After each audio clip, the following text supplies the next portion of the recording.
Биылда тілсіз жаудың құрбаны атанған адамдар саны аз емес. Нақты айтқанда 9 тұрғын суға кеткен. Олардың 3-еуі мас күйде шомылуды көздегендер болса, 3-еуі кәмелеттік жасқа толмағандар.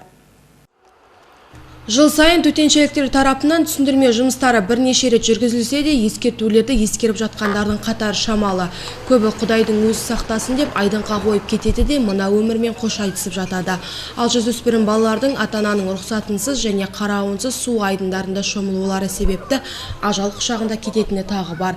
Жылдағы дәстүрден танбай, төтенше жағдайлар департаментінің қызметкерлері өзен жағалауында демалушыларға тағы бір рет түсіндірме жұмыстарын жүргізді. Рейд барысында Сырдария жағалауы, Сталинск, Шіркейлі каналдары мен ПМК 29 саяжайындағы Қалғандария көлінің тыйым салынған жағажайларында суға шомылып жүрген 47 ересек және 28 жасөспірім судан шығарылып, оларға үнпарақтар таратылды. Рейдтік іс-шараға Қызылорда қаласының әкімдігі, жастар ресурс орталығынан құрылған волонтерлар, жергілікті полиция қызметкерлері және облыстық департаментінің қызметкерлері күнделікті жұмылдырылуда.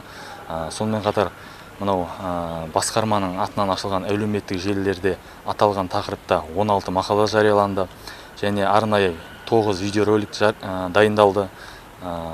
Сонымен қатар атқарылып жатқан жұмыстарға қарамастан адамдардың суда қаза болу жағдайлары азаймай отыр.